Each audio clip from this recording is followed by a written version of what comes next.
नमस्कार, मैं निश कुमार स्वागत करता हूं आपके अपने यूट्यूब चैनल स्टडी पॉइंट 11 में। हम लोग देख रहे हैं एसएससी जीडी 2024 नई भर्ती को लेकर 2023 में आयोजित एसएससी जीडी परीक्षा के कुल 76 शिफ्ट का प्रश्न पत्र हम लोग देखने वाले हैं। दोस्तों, जैसा कि आप लोग को पता होगा कि हम लोग प्रतिदिन एक वीडियो देखते हैं, यानी 20 प्रश्न का हम लोग जो जीके का क्वेश्चन पूछा गया आपके एसएससी जीडी 2023 में, कुल 20 प्रश्न को हम लोग एक वीडियो में कवर करते हैं। और आप लोग को पता होगा, जो भी पहला वीडियो और दूसरा वीडियो देख चुके हैं, कि हम लोग कितने बढ़िया से डिस्कशन करते हैं। प्रत्येक ऑप्शन को जहां डिस्कशन की ज़रूरत है वह हम लोग डिस्कशन करते चलते हैं, जिससे आपको प्रश्न रिलेट करके याद करने की क्षमता बढ़ सकती है। तो आप लोग को लगातार वीडियो के साथ जुड़े रहिए। चैनल को नए हैं तो चैनल को सब्सक्राइब कीजिए फटाफट, और बेल आइकन को जरूर दबा लीजिएगा, क्योंकि जब भी हम वीडियो अपलोड करेंगे सुबह में, जैसे कि आप लोग को पता है कि वीडियो अपलोड होता है, तो आप लोग के फ़ोन पे सुबह सुबह नोटिफिकेशन चला जाएगा। और टेलीग्राम चैनल से आप लोग फटाफट जुड़ जाइए। वीडियो का डिस्क्रिप्शन में आपको टेलीग्राम चैनल का लिंक मिलेगा। इंपॉर्टेंट पीडीएफ वहाँ शेयर की जाती है, ठीक है। तो आप लोग फटाफट टेलीग्राम चैनल से जुड़ जाइए। देखिए, किसी भी परीक्षा की अगर आप तैयारी करते हैं तो आपको प्रीवियस ईयर क्वेश्चन करना होगा, और मोस्ट इम्पोर्टेंट होता है जीके सेक्शन। देखिए, सबका जीके सेक्शन कमज़ोर होता है। वजह यह है कि आप लोग पढ़ते नहीं हैं जीके, कहीं कहीं से पढ़ते रहते हैं, कहीं मॉक लगाते रहते हैं। देखिए, मॉक लगाना बुरी बात नहीं है, लेकिन अगर आप प्रीवियस ईयर क्वेश्चन पिछले साल में जो आयोजित परीक्षा हुआ है, जिस चीज़ का आप तैयारी में लगे हुए हैं, अगर उसका प्रीवियस ईयर क्वेश्चन नहीं देखते हैं, ये गलत बात है। आप लोग मॉक लगाइए, जितना मन उतना लगाइए, लेकिन आपको प्रीवियस ईयर क्वेश्चन भी करके जाना है एग्ज़ाम देने, ठीक। तो चलिए शुरुआत किया जाए पहले प्रश्न से। आज का वीडियो है दोस्तों, देख लीजिए, 10/1/2023 के थर्ड शिफ्ट का प्रश्न हम लोग करने वाले हैं। इससे पहले फर्स्ट शिफ्ट और सेकंड शिफ्ट, यानी दो वीडियो में हम लोग कवर कर चुके हैं। 10 तारीख का पहला शिफ्ट और दूसरे शिफ्ट का प्रश्न हम लोग देख चुके हैं। आज है थर्ड शिफ्ट। तो चलिए शुरुआत करते हैं दोस्तों इस प्रश्न के साथ। पहला सवाल आपके सामने आ गया है। देखिए, सवाल है कि 25 जून 2015 को लॉन्च किया गया, जिसका उद्देश्य वर्ष 2022 तक शहरी क्षेत्रों में सभी के लिए आवास उपलब्ध कराना था। देखिए, योजना से सवाल आपके परीक्षा में पूछे जाएंगे, और बहुत जल्द मैं एक योजना वाला वीडियो भी लेकर आ रहा हूं आप लोग के लिए, जिसमें सारे योजना 2014 से लेकर अब तक, यानी 2023 तक जितने भी योजना केंद्र सरकार के हैं, उन सारे योजनाओं को डिटेल्स में हम लोग पढ़ने वाले हैं एक ही वीडियो में। तो उस वीडियो का आप लोग को रहेगा थोड़ा सा इंतज़ार, ठीक, क्योंकि अभी एग्ज़ाम में टाइम है, अभी और योजना शुरू हो सकते हैं, तो सबको इंक्लूड करके एक साथ आपको प्रोवाइड कर देंगे एक ही वीडियो में, ठीक है। देखिए, सवाल पूछा गया है कि 25 जून 2015 को कौन सा योजना लॉन्च किया गया, जिसका उद्देश्य था 2022 तक शहरी क्षेत्रों के सभी के लिए आवास उपलब्ध कराना। देखिए, यह योजना का नाम है प्रधानमंत्री आवास योजना, और शहरी यहाँ जोड़ लीजिएगा, क्योंकि ग्राम वाला का ग्रामीण लिखा रहता है, ठीक है। तो 25 जून 2015 को कौन सी योजना शुरू की गई? प्रधानमंत्री आवास योजना शुरू की गई, जिसका उद्देश्य था कि 2022 तक शहरी क्षेत्रों में सभी के लिए आवास उपलब्ध कराना था, ठीक है, याद रखिएगा। अगला सवाल देखा जाए। निम्नलिखित में से कौन सा देश लुसोफोनिया खेलों का हिस्सा नहीं है? देखिए दोस्तों, सबसे पहले आपको समझना होगा लुसोफोनिया खेल क्या होता है। देखिए, लुसोफोनिया खेल में वही देश हिस्सा ले सकते हैं जिस देश में पुर्तगाली भाषा बोली जाती है। कौन सी भाषा बच्चों? पुर्तगाली भाषा जिस देश में बोली जाती है, वो देश इस लुसोफोनिया खेल में हिस्सा लेता है। देखिए दोस्तों, कौन सा इसमें हिस्सा नहीं लिया है? तो वह है जर्मनी, क्योंकि जर्मनी में पुर्तगाली नहीं बोला जाता है, आप लोग को याद रखना है।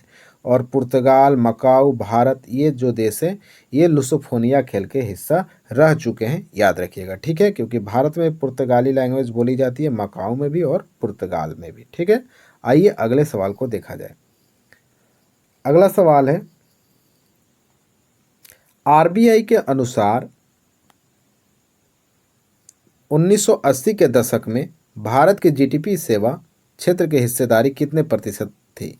देखिए, यह हमेशा बदलते रहता है, लेकिन 1980 के दशक में सवाल पूछा गया, तो मोस्ट इम्पोर्टेंट है, याद रखिएगा, 38.6% था जीडीपी। कब?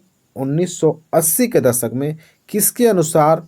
तो आरबीआई के अनुसार यह बताया गया था कि 1980 के दशक में भारत की जो जीडीपी है, सेवा क्षेत्र की हिस्सेदारी 38.6% रहने वाली है, ठीक है।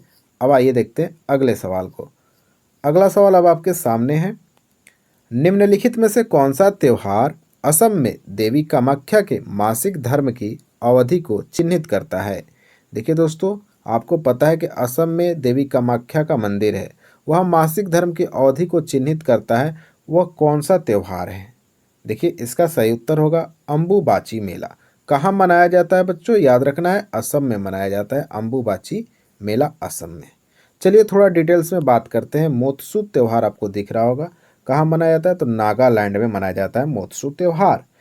वंगाला का अगर बात करें, मोस्ट इम्पोर्टेंट है, 2022 से लेकर 2023 तक बहुत सारे एग्जाम में पूछा गया है। वंगाला त्योहार कहाँ का है? तो मेघालय का है, याद रखिएगा, ठीक है। चपचार कूट से तो लगातार सवाल पूछे जाएंगे। यह है मिजोरम का, याद रखिएगा। चपचार कहाँ का है? तो मिजोरम का त्योहार है, याद रखिएगा, ठीक है। आइए देखते हैं अगले सवाल को। वीडियो अच्छा लग रहा है तो वीडियो को फटाफट लाइक कर दीजिए और कमेंट बॉक्स में अपनी परेशानी जरूर लिखिए, आपको किस प्रकार के वीडियो चाहिए, ठीक है। आपको क्या सुधार की जरूरत है वीडियो में, आप लोग कमेंट में बताते रहिए। सवाल है कि the industry cover a wide range of products from transistor sets to television. देखिए, बहुत सारे बच्चे जो हिंदी मीडियम के हैं उनको इसका मतलब ही नहीं समझ में आया, हम समझाते हैं आपको इसका मतलब। देखिए, कुछ प्रश्न ऐसे भी होते हैं जो इंग्लिश में आ जाते हैं पीडीएफ में, ठीक है, तो उसको इग्नोर नहीं करना है, उसको समझना है। हिंदी में हम समझाते हैं, आप समझने का कोशिश करें। देखिए, बोल रहा है कि उद्योग में ट्रांजिस्टर सेट से लेकर टेलीविज़न तक उत्पादों की एक विस्तृत श्रृंखला शामिल है। अगर टेलीविज़न और ट्रांजिस्टर की बात किया है तो हमारा क्या उत्तर हो जाएगा? आप एक बार ऑप्शन को पढ़ सकते हैं, तो हमारा आंसर हो जाएगा इलेक्ट्रॉनिक्स। याद रखिएगा दोस्तों, इलेक्ट्रॉनिक्स उद्योग में ट्रांजिस्टर सेट से लेकर टेलीविज़न तक उत्पादों की एक विस्तृत श्रृंखला शामिल है। याद रखिएगा, इलेक्ट्रॉनिक्स उद्योग हो जाएगा, ठीक है। अगला सवाल देखा जाए। In the Indian constitution the abolition of untouchability provision is mention in. इसको भी हिंदी में समझाते हैं, बढ़िया समझाते हैं, आपको समझ में आएगा। देखिए, सवाल पूछा गया कि अस्पृश्यता का उन्मूलन, अस्पृश्यता का उन्मूलन किस आर्टिकल में? आपको यह बताना था। आपके पेपर में यह सवाल पूछा गया है और बार बार आपसे भी पूछा जाएगा 2024 के एग्जाम में। इसका सही उत्तर होगा आर्टिकल 17, अनुच्छेद 17 में बताया गया है अस्पृश्यता का उन्मूलन, यानी अस्पृश्यता का अंत। याद रखिएगा, ठीक है। थोड़ा आर्टिकल देखते हैं। आर्टिकल 14 में क्या है आपको पता है ना? कानून के समक्ष, कानून के समक्ष क्या? समानता, यानी सबको, सबके लिए कानून क्या है? बराबर है भारत में। याद रखिएगा, ठीक है। आर्टिकल 19 क्या कहता है? लगातार 2 वीडियो में इसकी चर्चा कर चुके हैं, आपको याद हो गया होगा। देखिए, इसमें बोला गया है बोलने की स्वतंत्रता दी गई है आर्टिकल 19 में। आर्टिकल 32 संवैधानिक उपचार, आपको तो पता है ना, संवैधानिक उपचार आर्टिकल 32 में है। याद रखिएगा, संवैधानिक उपचार। इस प्रकार से हम लोग डिटेल्स में हर एक ऑप्शन जहां ज़रूरत है वहां हम लोग डिस्कशन करते चलेंगे वीडियो के दौरान, जिससे आपको बहुत सारे प्रश्न याद हो जाएंगे। देखने को 20 प्रश्न है, लेकिन अगर आप लोग ध्यान से देखिएगा तो लगभग हम लोग 60 प्रश्न करने वाले हैं इस वीडियो में। देखिए, सवाल क्या पूछा गया? In which of the following places was the Indian Grand Prix for held in June 2021। देखिए, सवाल क्या पूछा गया, आपको हिंदी में हम बताते हैं। 2021 का जो इंडियन ग्रैंड प्रिक्स चौथा एडिशन इसका हुआ था, इसका आयोजन कहाँ किया गया था, यह आपसे सवाल पूछा गया है। तो इसका सही उत्तर होगा पटियाला में। कहाँ हुआ था? तो पटियाला में आयोजन किया गया था इंडियन ग्रैंड प्रिक्स 4 का। कब? तो जून 2021 में। याद रखिएगा। अगला सवाल है, what is the colour of the flame when magnesium Burns in the presence of oxygen. यानी कि सवाल पूछा गया है, जब मैग्नीशियम जो होता है उसको ऑक्सीजन की उपस्थिति में, यानी ऑक्सीजन की उपस्थिति में मैग्नीशियम को जलाया जाता है, तब ज्वाला का रंग कैसा होता है? यानी जब मैग्नीशियम को ऑक्सीजन की उपस्थिति में जलाइएगा तो जो मैग्नीशियम का ज्वाला निकलेगा जलने के बाद, वह ज्वाला का रंग कैसा होता है? याद रखिएगा, इस ज्वाला का रंग सफ़ेद होता है। आपको याद रखना है, ठीक है। जब मैग्नीशियम को ऑक्सीजन की उपस्थिति में जलाइएगा तो सफ़ेद कलर का ज्वाला निकलता है। तो हमारा राइट आंसर होगा वाइट। आइए देखते हैं अगले सवाल को। अगला सवाल अब आपके सामने है, 3 of the following 4 are example of Coelenterata phylum and therefore form a group which is the one that does not belong to that group। देखिए सिलेंट्रेटा से आपसे सवाल पूछा गया है। सवाल है कि इनमें 3 सिलेंट्रेटा समूह के हैं, यानी जिसको निडारिया हम लोग बोलते हैं। क्या बोलते हैं? निडारिया बोलते हैं। जो भी हिंदी मीडियम के बच्चे हैं वो क्या बोलते हैं? निडारिया इसको बोलते हैं, निडारिया समूह। इसमें से 3 तो निडारिया समूह का उदाहरण में है, लेकिन इनमें से एक अलग है और उसको आपको पहचानना है। तो आपका सही उत्तर हो जाएगा लिवर फ्लूक जो है। ठीक है, लिवर फ्लूक जो है दोस्तों, यह निडारिया समूह में नहीं आता है, सिलेंट्रेटा में नहीं आता है, याद रखिएगा। ठीक है। अच्छा, यह लिवर फ्लूक होता क्या है? देखिए लिवर मतलब क्या होता है? यकृत होता है। देखिए यह फ्लैट वार्म परजीवी हैं। क्या है दोस्तों? फ्लैट वार्म परजीवी हैं। क्या है? फ्लैट वार्म परजीवी हैं, याद रखिएगा। ठीक है, और इसलिए यह विषम है, अलग है। ठीक, बाकी लोग सिलेंट्रेटा समूह का है। ठीक, अगला सवाल देखा जाए। अब आपके हिंदी में सवाल आने शुरू हो गए। देखिए सवाल क्या पूछा गया है, स्वामी दयानंद सरस्वती ने एक संगठन बनाया जिसने हिंदू धर्म में सुधार का प्रयास की स्थापना की थी। अच्छा, दयानंद सरस्वती जो हैं, इन्होंने किस समाज की स्थापना किया था? तो आर्य समाज की स्थापना दयानंद सरस्वती के द्वारा किया गया था, याद रखिएगा। ठीक है, आसान सा सवाल है क्योंकि बार बार यह रिपीट होता है प्रश्न परीक्षाओं में। देखिए दयानंद सरस्वती जो है 10 अप्रैल 1875 में इसकी स्थापना किए थे, आर्य समाज का, याद रखिएगा। कहाँ इन्होंने स्थापना किया? मुंबई में किया। कहाँ स्थापना हुआ? मुंबई में इसकी स्थापना हुआ। याद रखना है कि जो दयानंद सरस्वती है, इन्होंने एक नारा बहुत फेमस दिया है जो आपके परीक्षाओं में पूछा जाता है, वेदों की ओर लौटो। वेदों की ओर लौटो नारा किसने दिया? तो आप बताइएगा, दयानंद सरस्वती ने। अगला सवाल है, भारत में रेडियो प्रसारण 1923 में किसके द्वारा शुरू किया गया था? देखिए 1923 में तो भारत में रेडियो का प्रसारण शुरू किया गया, लेकिन किसके द्वारा किया गया था, यह आपसे सवाल पूछा गया है। अब आप इसका उत्तर बताइए। तो होगा रेडियो क्लब ऑफ बॉम्बे इसका सही उत्तर।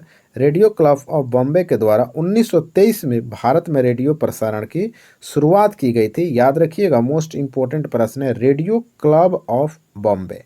अगला सवाल देखा जाए, निम्नलिखित में से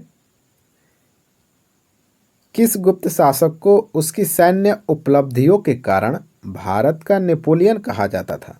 देखिए भारत का नेपोलियन किसको बोला जाता था?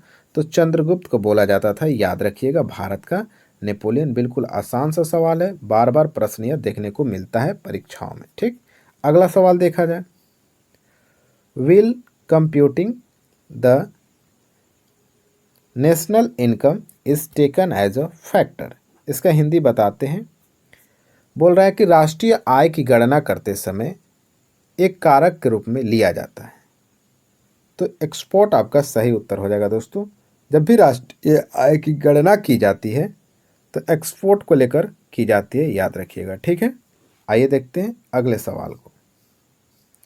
2018 में भरतनाट्यम में संगीत नाटक अकादमी पुरस्कार किसने जीता? 2018 से सवाल पूछा गया है। एग्जाम कब हुआ है? 2023 में हुआ है। तो देख लीजिए किस प्रकार से सवाल आपसे पूछे जा सकते हैं। तो आने वाले परीक्षाओं के लिए यह सवाल मोस्ट इम्पोर्टेंट हो जाता है, क्योंकि यह सवाल जो है बहुत सारे बच्चे नहीं कर पाते हैं, क्योंकि उनको लगता है कि लास्ट 6 महीना का करंट अफेयर्स आएगा। अभी आपका ट्रेडिशनल जीके बन चुका है। तो 2018 में भरतनाट्यम संगीत नाटक अकादमी पुरस्कार किसने जीता? राधा श्रीधर को मिला था यह अवार्ड, याद रखिएगा। भरतनाट्यम में, कौन से नृत्य में? तो भरतनाट्यम के क्षेत्र में दिया गया था। ठीक, आइए देखते हैं अगले सवाल को। सवाल है अब आपके सामने 15 नंबर सवाल, which article of the constitution of Indian talks about superintendence direction and control of election. देखिए सवाल पूछा गया कि भारत के संविधान का कौन सा अनुच्छेद है जो चुनावों के अधीक्षण, निर्देशन और नियंत्रण के बारे में बात करता है? तो इसका सही उत्तर होगा आर्टिकल 324 जो अनुच्छेद है, यह भारत के संविधान का एक अनुच्छेद है 324, जो बताता है कि चुनाव के अधीक्षण कैसे करना है, निर्देशन कैसे करना है और उसको नियंत्रण कैसे करना है। कौन बताता है? आर्टिकल 324, याद रखिएगा। थोड़ा सा आर्टिकल पे देखते हैं। मोस्ट इंपॉर्टेंट इसमें दो आर्टिकल है, एक आर्टिकल 356 और दूसरा आर्टिकल 333 इंपॉर्टेंट है। 367 से सवाल अभी नहीं पूछा गया है, ठीक है। देखिए आर्टिकल 356 जो है, आप लोग को पता होगा, राज्यपाल की सलाह पर राष्ट्रपति राज्य में आपातकाल लगा सकते हैं। यानी अगर राज्यपाल राष्ट्रपति से सलाह लेता है तो राष्ट्रपति को अगर ऐसा लगता है कि राज्य में आपातकाल की जरूरत है तो आपातकाल राष्ट्रपति के द्वारा लगाया जा सकता है, आर्टिकल 356 के अनुसार। आर्टिकल 333 में क्या है ये भी जानना जरूरी है, ध्यान रखिएगा। राज्यपाल द्वारा मनोनीत एंग्लो इंडियन समुदाय को शामिल किया गया है आर्टिकल 333 के तहत। हालांकि इसको अभी हाल ही में समाप्त भी कर दिया गया है, याद रखिएगा, ठीक है। अगला सवाल देखा जाए। नवंबर 2022 तक की स्थिति के अनुसार निम्नलिखित में से कौन दिल्ली भारत का उपराज्यपाल है? यानी 2022 तक विनय कुमार सक्सेना आपका सही उत्तर होंगे, उपराज्यपाल, ठीक है। आइए देखते हैं अगले सवाल को।